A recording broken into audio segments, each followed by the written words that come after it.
নেওয়ার মতন কোনো কিছুই নাই, সব শেষ আমার একবারে, সব জইলা পুইরা সব ছাই হয়ে গেছে চোখের সামনেই তো, মানে সব পুইরা ধুলের সাথে হয়ে গেছে। আমরা গরিব মানুষ, আমার এই ব্যবসা চলেই লোনের উপর।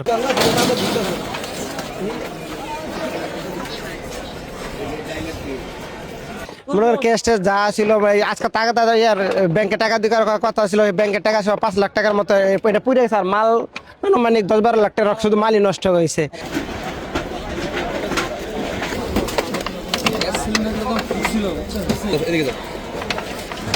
আগুন কিভাবে লাগছে এটা তো আমরা বলতে পারতেছি না। আগুন লাগছে মনে তো সকাল 5টার দিকে, কিন্তু আমরা তো তখন ঘুমেছিলাম।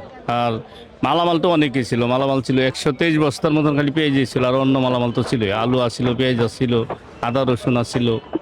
তো এদিক সেদিক মিলে হয়তো 20-22 লাখ টাকার মাল পড়ছে নিশ্চয়ই। এখন তো আবার নতুন করে করাইতে গেলে এরকম কোনো সুখ সুবিধা তো আর আমার নাই। এখন তো নিঃস্ব গলিয়ে চলে, কারণ যেহেতু সব মাল পুড়ে গেছে, বা বেতন বাজারে লেগে গতকালকে মাল কিনে এনে ঘর ভরছি, এই মাল বেচবাম, বেচা বেটা করে দেওয়ার মতো, বা আমিও চলবাম।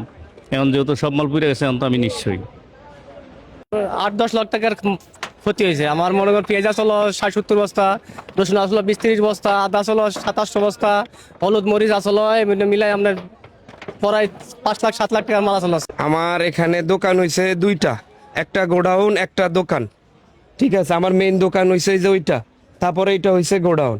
পরে আমার 2.5 থেকে 3 কোটি টাকার আপনার মাল, মানে সব শেষ, কোনো কিছুর মতন নাই, মানে নেওয়ার মতন কোনো কিছুই নাই, সব শেষ আমার একবারে, সব জইলা পুইরা সব ছাই হয়ে গেছে।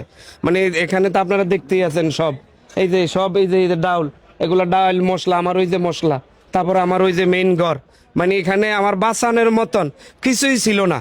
আমি খালি হা করে দেখছি, আর এখানে আমার বলার কোনো ভাষা নাই। আমার সকল ব্যবসায়ীরা, আমার ওই যে আমার সামনের মশলা দোকানদার আবুল ভাই, উনি কোটি কোটি টাকার ব্যবসায়ী, আমার মতন মশলার ব্যবসায়ী, উনিও পইরা মানে সব ধ্বংস হয়ে গেছে। মানে বাঁচানোর মতন আমরা খালি হা করে চোখে দেখছি, এছাড়া আমাদের আর কিছু নাই, কিছু করার ছিল না, কোনো ভাষা প্রকাশ করার মতন আর কিছু নাই আমার। আপনারা তো সব দেখতে আছেন, দেখ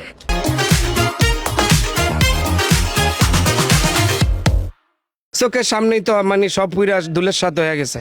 আমরা গরিব মানুষ, আমার এই ব্যবসা চলেই লোনের উপর। সকালবেলা ফোন দিছে দোকানে মার্কেটে আগুন লাগছে, তো আমরা দৌড়ে এসে দেখি এখান থেকে দাও দাও করে আগুন জ্বলতেছে। তাই সে দেখে আমাদের এখান থেকে ঢুকার মতো কোনো পরিবেশ ছিল না, তার আগুন আর আগুন, মানে কথনের ভিতরে পুরা মার্কেট ছেড়ে গেছে আগুনে। তাই আজকাল বৃহস্পতিবার সপ্তাহে শেষ দিন, টাকা দেওয়ার জন্য সবাই আমরা কম বেশি টাকা ক্যাশে রেখে থেকেছিলাম, খাতাটা দেওয়ার ওই সময়টা আমরা পাই নাই।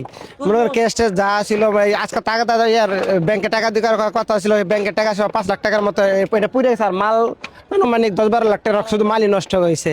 আর খাতা ছিল কত কিছু, হিসাব পাতি সব নষ্ট, আমরা কিচ্ছু বের করতে পারি নাই। আপনারা তো দেখতে পাচ্ছেন, দেখেন অবস্থা কি, শুধু কয়লা হয়ে রয়েছে, এমনিতে নেওয়ার মতো কোনো কায়দা নেই, যা সব আমাদের অনেক ক্ষয়ক্ষতি হয়েছে, বলার মতো কিছু নেই ভাই। আমরা যখন এলাকাবাসী বা উৎসুক জন থেকে আমরা খবর পাই, বা আশেপাশে যে আমাদের ভলেন্টিয়ার ছিল তাদের কাছ থেকে আমরা যখন খবর পাই, তখন আমরা দ্রুত এখানে আসার চেষ্টা করি। সেটা ছিল প্রায় 6টার আগে। আমরা এসে জানতে পারি প্রায় 5টা থেকে 5:30টার মধ্যে এখানে আগুন লাগে।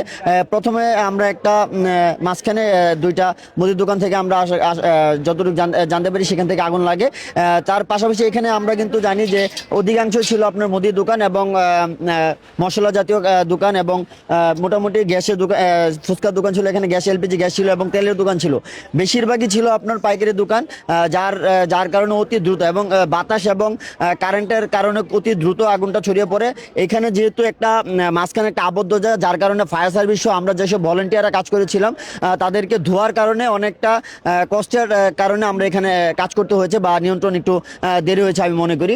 তাছাড়া এখানে যেই মশলা জাতীয় এগুলো ছিল, যে মরিচ বা অন্যান্য মশলা ছিল, যার কারণে এখানে পানিগুলো আমাদের ভলেন্টিয়ার সহ বা ফায়ার সার্ভিসের পায়ে হাতে মুখে যেখানে পানিগুলো লেগেছে, এবং প্রচণ্ড জ্বালাতন অবস্থা ছিল। আমরা এখানে আসার পর দেখি যে প্রায় একটা দোকানে, যেহেতু এখন বেতনের বাজার ছিল, প্রায় সামনে 10 তারিখ অনেকে বেতন পায়, 7-8 তারিখে গার্মেন্টস যে এখানে গাজীপুর চৌরাস্তা এখান থেকে মানুষ মাসিক বাজারগুলো করে থাকে, যার পরিপ্রেক্ষিতে তারা এখন থেকে প্রায় 1 তারিখ 2 তারিখ থেকে তারা তাদের গোডাউন প্রায় লক্ষ লক্ষ টাকার মাল এখানে মজুত করছিল, যাতে তাদের এই বেতনের বাজারে তারা সঠিকভাবে বিক্রি করতে পারে।